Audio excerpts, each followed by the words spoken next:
Saya ramai kawan lelaki ke India. India.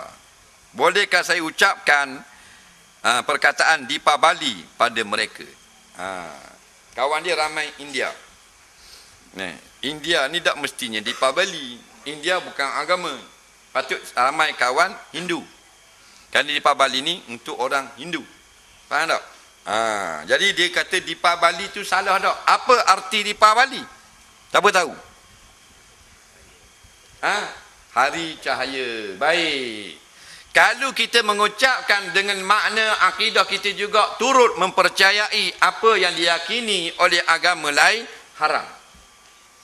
Tapi kalau tidak lagi menjadi ucapan itu apa yang diyakini hanya saja menjadi lafaz yang menjadi adat yang disebut pada mulut manusia saja, hukumnya tidak haram.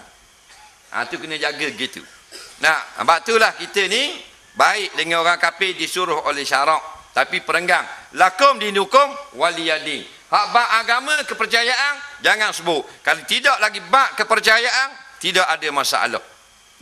Jadi, ada setengah ulama kalau mengatakan hanya Deepavali, tidak menjadi hukum, jangan mengatakan selamat. Kerana selamat dilarang kata kepada mereka kerana tidak ada keselamatan, melainkan kepada yang beragama Islam. Soalan seterusnya.